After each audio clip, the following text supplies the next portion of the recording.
código, pouco código desde quando? Será que há muito tempo?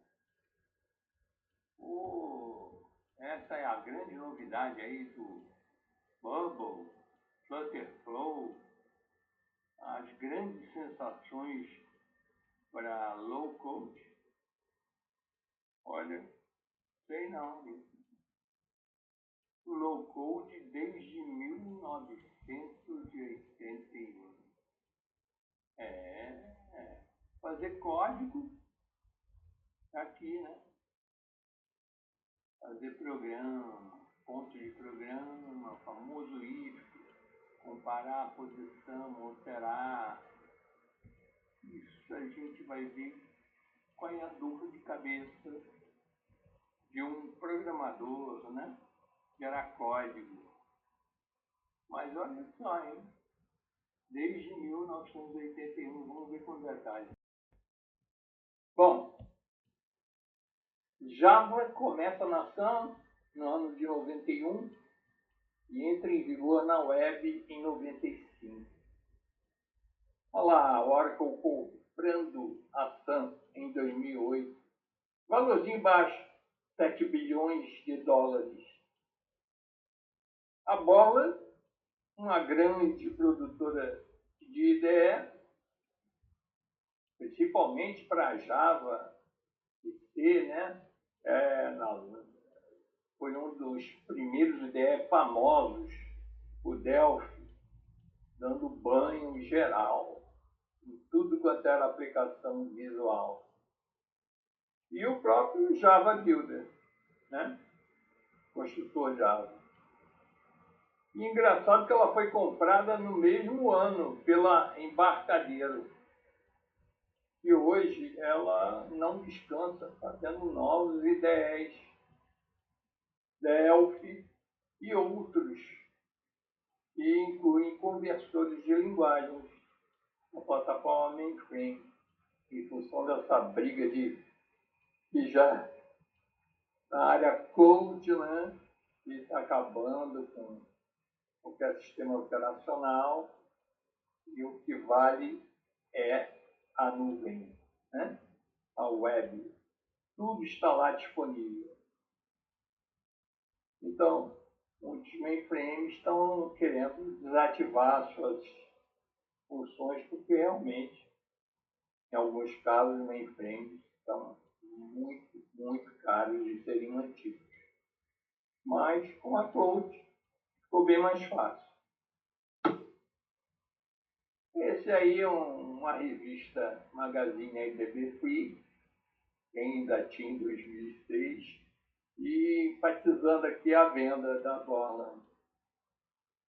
E você vê que de 91 para agora, 2023, a Embarcadero já está com o Delphi na versão 11.3. Você vê como as coisas mudam, né? Toda hora, cada um sistema operacional, Windows, Android. Nossa, vou te contar, não é brinquedo, não.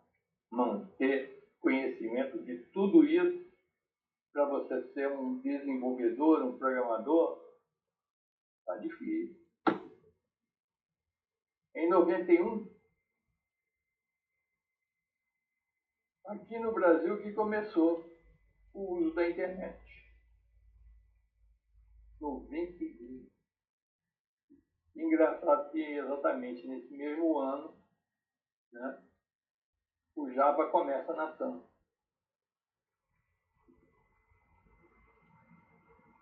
JavaScript não é uma linguagem orientada a objetos nem baseada em classes. Ela é baseada em protótipos. E a gente já viu que linguagem script, né, é muito usada para controlar o comportamento dos navegadores, dos browsers, né? Bom, tanto detalhe, especificação, mas se alguém quiser se complicar, faz uma pesquisa aqui, SMA Script. Mas no final das contas, o que a gente quer? A famosa, a programação é uma arte de decomposição do solução de um problema em passos simples. Pelo amor de Deus, simples. Bom, a gente já falou em duas linguagens, né? O Java em 91 e o JavaScript com o browser da Apple, o Netscape em 95. Bom, o Java nasceu lá na Sun, antes do JavaScript, que antes tinha LiveScript, e ele aproveitou, né, o famoso marketing e passou a se chamar JavaScript. Mas o sucesso foi enorme, né? Porque realmente o uso do JavaScript no Netscape, né, o navegador, o browser da época, foi uma coisa que conquistou todo mundo, né? Agora, o Java, com certeza, tem uma série de necessidades de compilação para poder ser usado. Uma pequena diferença rápida aqui, o JavaScript, aí você vê lá variáveis e tal, até dá uma parecidinha com o negócio de classe, mas não tem classe não, hein?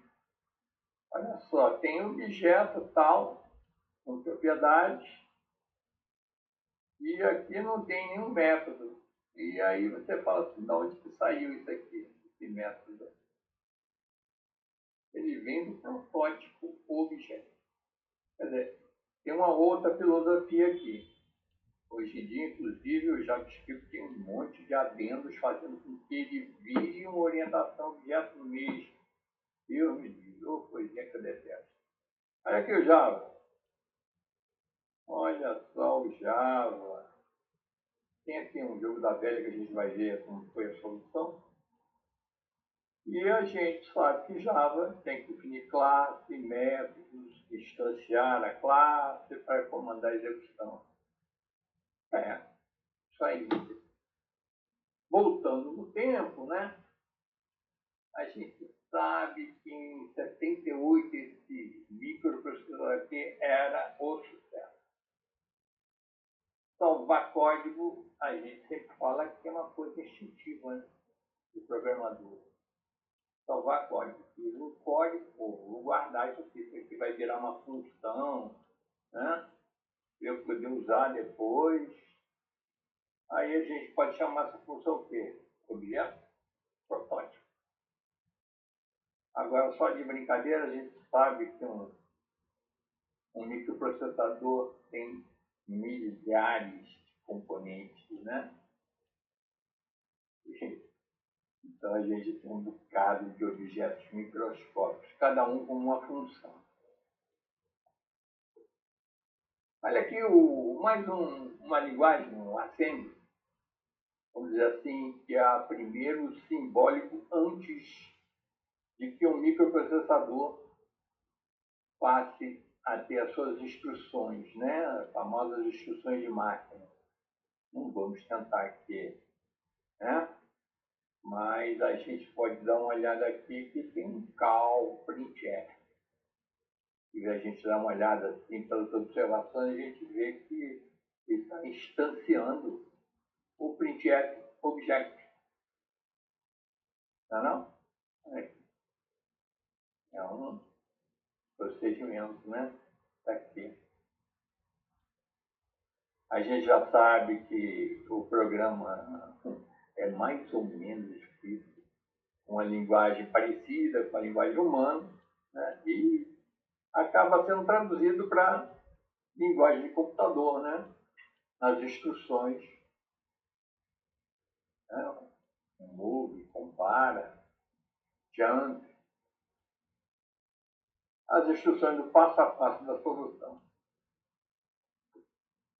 Bom, a gente não vai querer ensinar sobre a estrutura de um microprocessador, mas conseguindo entender que existem duas coisas bem básicas, né? Que são as pilhas e o pointer de instrução, que determina qual a próxima instrução a ser executada. E a gente viu lá naquele outro artigo, falando sobre a máquina Turing, né? E o legal disso é que essa máquina Turing tem a memory tape, né? Aquela fita de memória infinita, onde ele estabeleceu primeiro aqui o processo de determinar cada posição de memória e poder se deslocar para a próxima ou para a anterior, né? Para a direita ou para a esquerda. Processo básico de decomposição de um problema. Olha ele aí.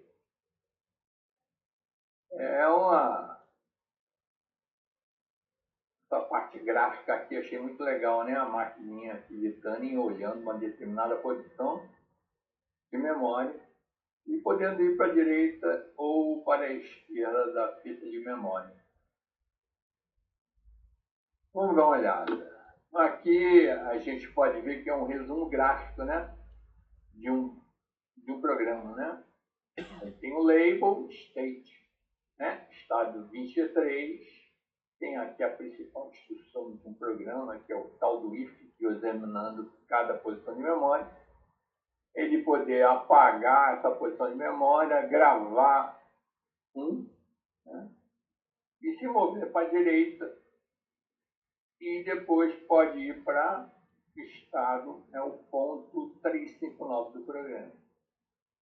Aqui o axioma, ó, vamos ver aqui, a sequência do programa, né, essa máquina de Turing indo do início para o estado A, ou depois para o estado B, né, até o fim, onde ele para. Essa sequência aqui está progredindo assim, né, examinando cada posição de memória lá. Se nessa posição aqui é 0, ele vai gravar X e vamos para a direita. Aí já estamos no estado A, e caminhamos para a próxima instrução. E aqui já estamos perguntando se por 1 vou gravar X. E vai para a direita. E né, é 0. Não. Porque no próximo passo aqui, ele também é 1, ficou aqui. Ficou no 1, ficou no 1, ficou no 1 e ficando tudo X. Aí, finalmente, ele foi acabar para o ponto B. Por quê? Aqui não era mais 1, era 0. Não é isso? No estado B, sendo 0, ele grava X e vai para B. E aqui, ele perguntou, aqui é ponto, grava ponto, vai para a direita e acaba. É uma coisinha bem explicando os probleminhas, né? Bem básicos mesmo para resolver um problema, né? Passo a passo, passo a passo. Compara, vai para onde, resolve aqui, faz uma nova alteração. A decomposição de passos, né? A famosa decomposição de passos. E o programador tem que quebrar a cabeça. Então, método simples, né? Daí tem que perguntas para montar um programa, né? O tal do algoritmo, solução do problema. Primeira pergunta, quais são os dados de entrada necessários? Depois, o que eu devo fazer com esses dados? Quais são as restrições deste problema? Qual é o resultado esperado? Qual é a sequência de passos a ser feitos para chegar ao resultado esperado? E aí a gente começa a ver tal da pseudolinguagem. O pseudocódigo. Qual é a sequência? Bom, aí a gente estabelece aqui apenas essas instruções que são em inglês e todo mundo trabalha com decomposição assim, né? Esses comandinhos aqui, né? Básicos, né? Receber dados do usuário, exibir, famoso if com a condição, não sendo satisfeita a outra sequência, o else, tendo laços de repetição, de interação x a y, ou o laço de interação x em uma coleção y. Né? E o while enquanto x, né, vai fazendo isso. O nosso probleminha aqui seria calcular um fatorial de um número, né? Logo, o número é dado de entrada. O que eu faço com dado de entrada? Calcular o fatorial. Tem restrição? Tem. Tem que ser um número positivo. E depois de ter encontrado, calculado, apresento o fatorial. Olha aqui, o nosso pseudocódigo assim. Recebe o número, pergunta se o número é menor que zero, se for menor, dá uma mensagem para ele. Torna a variável fatorial igual a 1, torna a variável ordem igual a 0 e o while. Enquanto o número for maior que a ordem, o que vai fazer? Toma 1 na ordem e faz fatorial igual a ordem. Bom, como é que ficou? Se fosse um número 5, a ordem começa com 0, soma 1, fatorial 1 vezes 1, fatorial 1. E assim vai embora. Né? E aqui ele vai chegar na hora que a ordem da última vez era 4, ele somou 5. Quando ele for perguntar se o número é maior que a ordem, o número não é maior que a ordem, o número vai estar 5. Então, os dois são 5. Então, não é número maior que a ordem. E aí, o while sai e faz o print fatorial, acabou. Aí a pessoa vai falar, mas para que você começou com 0? Poxa, infelizmente tem uma lei, né? Embora a gente decomponha o fatorial de baixo para cima, a gente sabe que fatorial de 0, se alguém colocasse 0 aqui, fatorial de 0 é 1.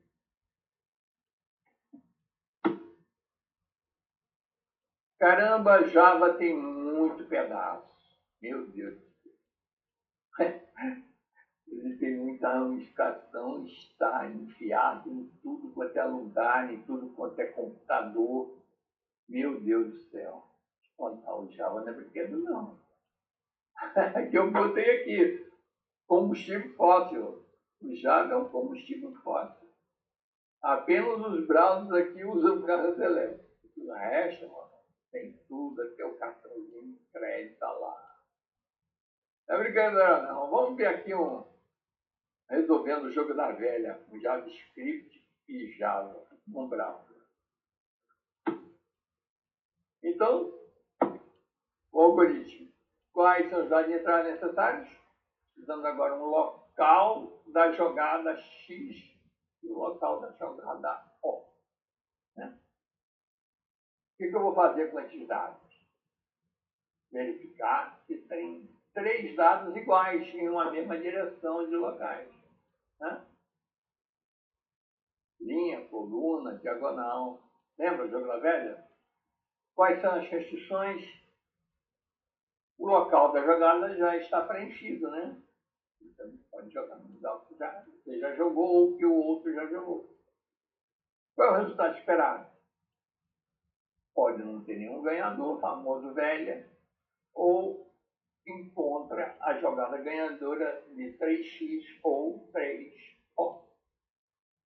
Vamos ver qual é a certeza de chegar nesse resultado.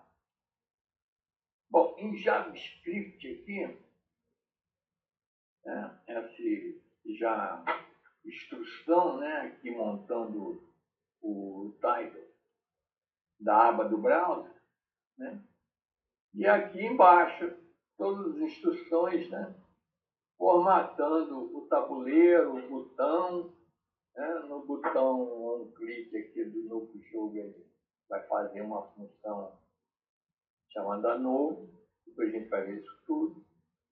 E aqui, como você pode observar, ele aqui já deu o ID para cada uma das casinhas onde vai se receber um clique. Né? Botou batizou cada uma dessas células, né? A famosa linha coluna. Primeira linha, primeira coluna. Certo?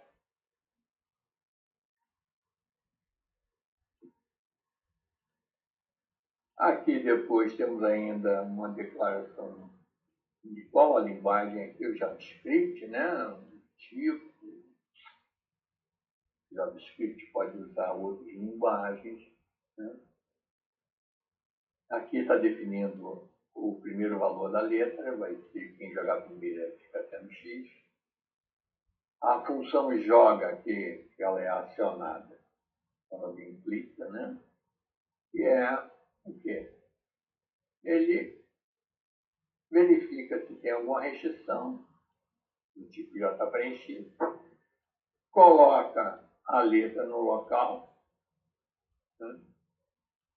Troca essa letra, porque a próxima jogada alguém vai fazer com a letra diferente. E depois ele vai fazer essa função verifica, né, e procura os três dados iguais, nas direções de coluna, linha ou diagonal. Um monte de if. Eu deixei um link aqui, se alguém quiser, vai lá no artigo falando sobre HTML, Java ou VB, sobre o jogo da velha, e você tem as fontes tanto de jogo da velha em HTML, em Java e também em VB. Bom, vamos ver aqui no famoso Java. Bom, aqui eu tenho até o link aqui, depois alguém quiser, onde vem descrevendo quem fez esse programa, aqui descrevendo em detalhes sobre o POO deste programa aqui. Mas, basicamente, o Java aqui, essa classe jogo da velha, é a que contém, né, a parte inicial, main, né, por onde começa, né, a execução. A famosa execução, né, a instanciar o jogo, class, jogo. Aí eu falo aqui que, né, evidentemente, que a decomposição de passos, né, na POO tem uma sofisticação, né, bem considerável, né, em função de que ele tenta isolar qualquer passo do outro. Assim, né, não só a quantidade de classes, né, mas as classes têm métodos, né, formas diferentes de comportamento, dependendo de como você as executa. Aqui de classe, assim, a gente pode observar que tem 93 linhas apenas para o JavaScript. E para o Java tem 322. Aí a sofisticação, claro, é a consequência do paradigma, né, da linguagem. Né?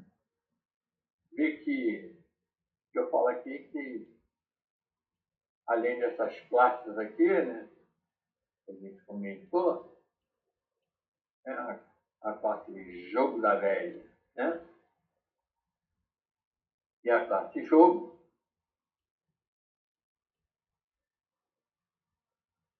temos também nesse código todinho aqui, nessas 322 linhas, temos mais a classe tabuleiro, a classe humano, a classe computador e a classe jogador. Bom, se fosse isso aqui, a gente podia dizer, sei lá no JavaScript tem umas 3 funções ou 4, e aqui tem 6. Até que ficava legal, mas não é só isso não. Porque é a famosa verborragia. Vai escrever essa minha inferno. Não? Já tem muito método descrito, amigo. Olha só, tem int, tem zero tabuleiro, zip tabuleiro, get posição, set posição, checa linhas, checa coluna, checa diagonal, tabuleiro completo, iniciar jogadores, escolher jogador, jogar, jogador não é, cansei. Tem muito mais coisa, se você quiser, você dá uma olhada. Bom, a gente tá falando de ideia pra caramba aí, né? famoso ambiente de desenvolvimento integrado, e aqui a gente está vendo aqui o editor do Oracle Forms da Oracle. Desde 1981 ele está por aí. Né? Graças a Deus, ele serve para você dar rapidez no desenvolvimento de aplicações e não gera código PO, ou seja, não gera paradigma, né? Ou seja, ao menos se alguém quiser seguir o código, não vai ficar maluco, né? Vai ser uma forma simples de seguir os códigos. E aqui, como sempre, com todos os desenvolvimentos rápidos, você vem aqui, pega né, pega um objeto disso aqui, arrasta para cá, dá tamanho, diz o que ele vai conter, essas coisas simples, né? E além disso, tem o banco de dados da Oracle famoso, né? Que funciona na web. Isso tudo, a gente faz tudo isso com poucos cliques, né? Ou seja, aqui está a tabela count, e eu digo que aqui é a coluna tal, a coluna country IT, aqui é a coluna country name, faz essa ligação. Então, esse banco de dados está ligado aqui nessa linguagem, né? Essa linguagem SQL, que, inclusive, a Oracle é pioneira, né? Em associar aqui a linguagem procedural, a PLSQL, desde 1988. E a Oracle é pioneira no uso de banco de dados na web, desde 1997. Mas, afinal de contas, o que é um banco de dados? Bom, aí tem um monte, né? Mas o que é mais conhecido, mais lógico, é o relacional. Né? Tabela de dados, onde as informações de cada uma dessas tabelas estão relacionadas pelas suas colunas, né? Está aqui o livro, o ID do livro, né? E o preço do livro, né? O ID da editora, vou lá para a tabela editora, tem os dados da editora, e o pedido, né? Recebe o ID, né? Do livro pedido, e a quantidade, e aí registro da venda com a ID do pedido, ou seja, as ligações, né? O ID do cliente com a tabela de cliente. Essa linguagem, né, procedural que reforça banco de dados, né, ela, vamos dizer assim, é a possibilidade de você usar comandos SQL, mas você conseguir, por exemplo, aqui, colocar uma condição a nível do famoso if, né, formatar a data do sistema, perguntar assim, só vou fazer esse update quando a data do sistema for maior que 2023, maio 01. E, além disso, a gente ainda pode armazenar esse procedimento para um uso futuro, mas estamos dando um nome para esse procedimento. E aí, olha só, é só colocar um botão lá na tela, né, e dizer que quando ele pressionar, ele vai executar essa procedura de facilidade. Dá para imaginar que fica fácil. Aqui o IDE da Microsoft, o VB, né, e inclusive o Excel, se alguém tiver o Excel, aí vai conseguir ver o VB, embora seja o primeiro VB do mundo, mas funciona direitinho. E tem as mesmas características, né? Também graças a Deus não gera usando o POO. E a Microsoft também tem banco de dados, desde 1994, SQL Server. E também tem até a possibilidade, né, de acessar outros bancos, mas pelo amor de Deus não faz isso, porque isso dá um trabalho, uma dor de cabeça, tudo de fora. Aí a gente acabou de ver que cada vez que a gente muda de ambiente operacional, né, o computador, as coisas não se medindo, mas acabam ficando bem diferentes de ambiente para ambiente. dificulta, viu? Alguém conhece Oracle, ideia Oracle, ideia Microsoft, depois banco de dados Oracle, banco de dados SQL Server, na web, não está na web. Treinar o pessoal para isso. Não é brinquedo, não. Tem muito pedacinho para guardar, decorar e saber como funciona. Agora, todo mundo já escutou aí sobre inteligência artificial e o famoso no-code. Rapaz, você consegue construir soluções de problemas sem uma linha de código. E para com essa história de ficar perturbando, descobrir como é que eu faço, como é que eu não faço. Olha só, famoso Bubble. Olha, rapaz, é o melhor gerador de aplicação no code que eu conheço. Até parece que eu conheço muitos. Mas, rapaz, é realmente arrastar os componentes aqui, ó, e montar. Inclusive, tem o seu próprio banco de dados e você não precisa se preocupar nem com esse negócio de criar procedimento e não sei o quê. Ou seja, não é necessário ter um programador formado, com diploma, para você toda aquela parafernália, né? Para resolver um problema. Curso do Bubble tem. Esse Bubble recente é muito legal. Aí tem um aplicativo aqui, se vocês quiserem, você vê lá no link que lá é um marketplace aqui, né? De aluguel de bar. Muito legal, viu? Muito legal.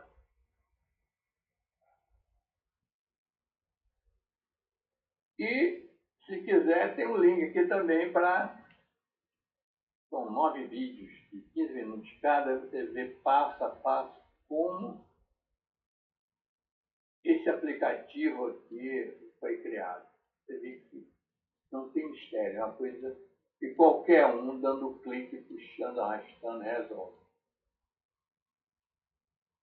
Só que o nosso amigo, muito bonito, funciona muito direitinho, né, com componente de maps.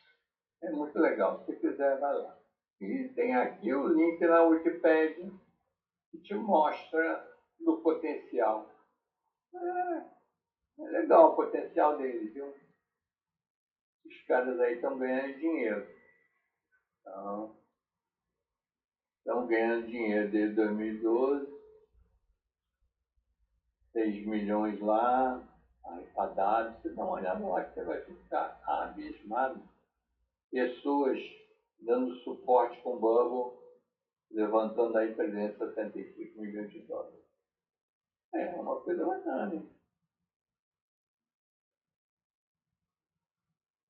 Bom, vamos dizer, inclusive esse banco de dados da Bubble, você consegue até exportar os dados, certo? Agora, um limitante aqui é que o fonte da aplicação, né, não é disponibilizado, afinal de contas, o Bubble gera dentro de um ambiente próprio, né? E o fonte funciona, claro, dentro desse ambiente. Assim como qualquer outra fonte. Dizem aí, não, porque o Java funciona em qualquer lugar. Funciona em qualquer lugar, sim. Agora, não é assim tão simples, né? A gente vê que gerar um código em Java, você vai gastar uns 2 anos só aprendendo. Eu não sei não. E fora isso, o código é uma criptografia, né? Você pegar um código em Java e sair procurando saber onde é que ele começa, onde é que ele termina, já é uma dor de cabeça. Bom, aí se for lá em bubble.io, você vê esse site da Bubble e ele te fala muita coisa, né? Eu acho que a parte mais, assim, que todo mundo quer é criar um marketplace, né? Aquele tipo, eu tenho barco e estou procurando alguém que alugue o barco. né? Está procurando juntando dois pontos, né? Acho muito legal. Agora vamos pensar o seguinte, a Oracle tem 45 anos, a Google tem 24 e a Microsoft tem 48.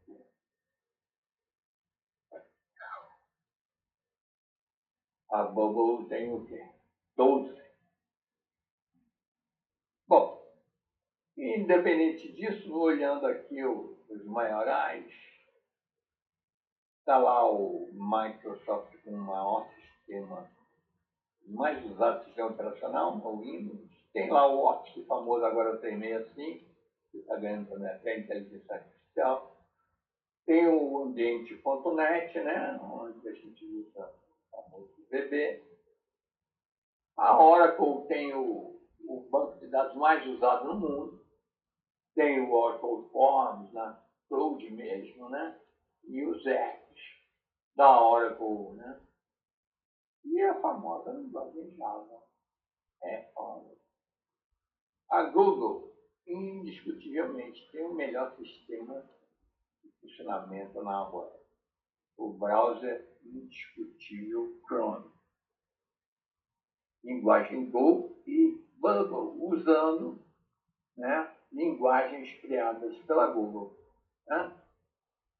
Plataforma Flutter e linguagem Dart. Bom, essa informação de aí fala isso aqui, né? Isso aqui acho que é uma verdade. Idade não diz muita coisa. Talvez, né? Uma idade é poder de marketing, não de tecnologia. E a era cloud acabou com o sistema operacional, essa história de sistema operacional, né? Agora só tem browser. Banco de dados está muito ligado à interface visual.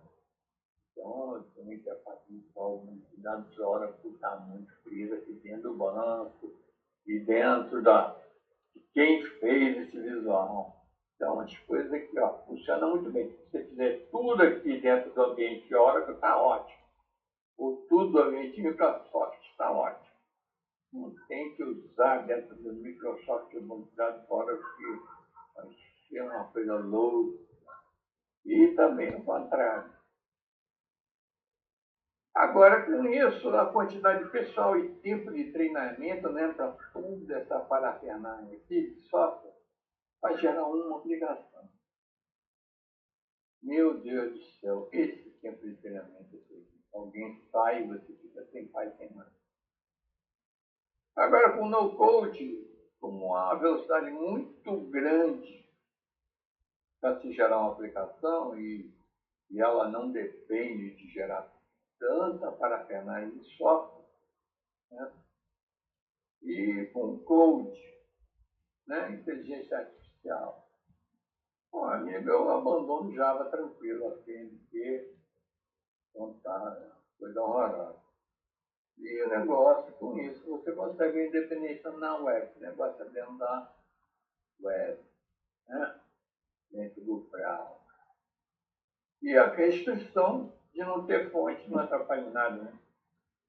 E a questão de porque na qual está ligado o Java, gera verborragia, afinal, a única coisa que a gente tem é criptografa a solução. Acabamos de falar um bocado sobre código, né? A gente está dando uma olhada assim, será que o código depende apenas da arquitetura do computador em que ele vai ser usado? Será que é apenas isso que torna o código diferente de qualquer outro? Parece, né, que existe a linguagem, né? Assembly, JavaScript, Java, né?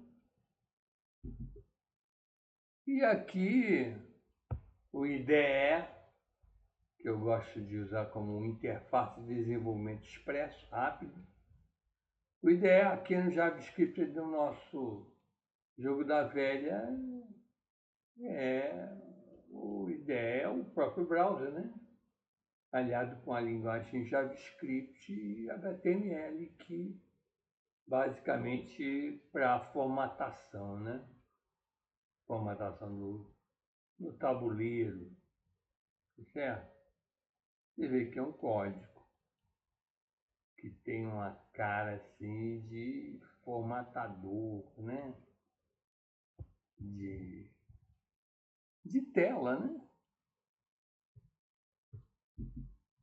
E aqui, olha só, a gente falando de low code desde 1981, concorda?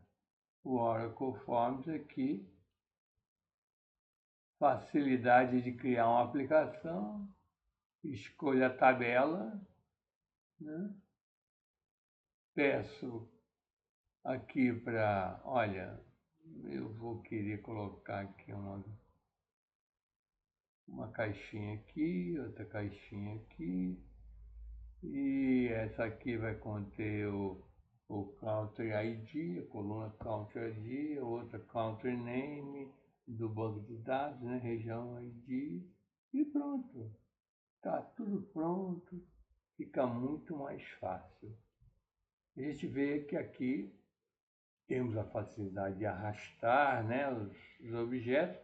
Imagine, construir isso tudo em HTML, na mão, na unha. Você ia ficar doido, né?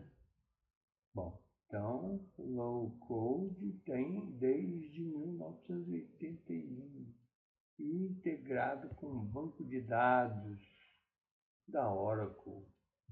Ixi, Maria. E olha só, aqui em 97, o VB da Microsoft também, um IDE, né? Um low code montando aqui, ó, monta aqui, cria uma subrotina, coloca um botão, dá a função. Pronto. Imagina fazer isso aqui em HTML. Pois é, low code já tem, faz tempo, né? Mas a gente percebe que bancos de dados são diferentes, né? Esse aqui é o ambiente da Microsoft, o outro é o ambiente da Oracle, né? E hoje em dia a gente tem um ambiente web, né, que tudo tem que funcionar. Então a gente vê que de ambiente para ambiente essas instruções ficam diferentes. Logo, as instruções em si não são tão importantes assim, né? A montagem dos objetos, das telas, podem se tornar automáticas. A analogia, né, de criar um aplicativo, né, de criar um carro, né, onde a parte mais importante é o motor e a gente pode associar o motor ao banco de dados. Então, a gente pode dizer que nos dias de hoje, os componentes de selecionar, arrastar, montar, né, uma janela, uma roda, um assento, um volante, são coisas comuns num carro, né? Agora, cada motor é uma história bem diferente, né? O low code Flutterflow é excelente, né? Você podendo selecionar um motor da sua escolha, né? A parte da tela responsiva funcionando tanto no celular quanto no notepad, quanto no próprio microcomputador, sem você se preocupar com descrever uma tela, né? Ela é responsiva em função aqui do que está sendo usado. No Flutterflow é fácil conectar via API, né, qualquer banco de dados, inclusive o mais usado do mundo, o Oracle. Aqui, só uma atenção sobre aviacef.com.br, tem uma pequena pesquisada aí, você vai ver que te fornece de forma simples, você dando a UF, a cidade e a rua. Ele te fornece todos os dados.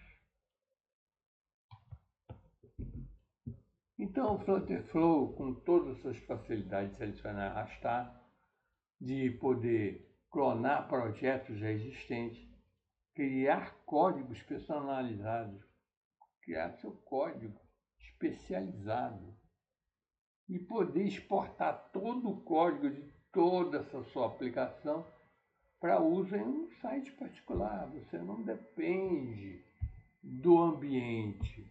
Você tem o seu código e esse seu código pode ser portado em qualquer site. Centenas aí de outras vantagens, né, tornam esse software, né, mais fácil e flexível. Usado por 1,25 milhões de usuários. Usa a tecnologia da Google e Flutterflow é um partner do Google Cloud. Quer dizer, não falta nada, né? Bom, é isso aqui que é Flutterflow. Equilibrado bem no meio, podendo ir para baixa abstração ou para alta abstração, tendo todos os componentes necessários. Não deixe, fique, né, e crie aplicativos mais rápido do que nunca. É isso aí. Não deixe de usar.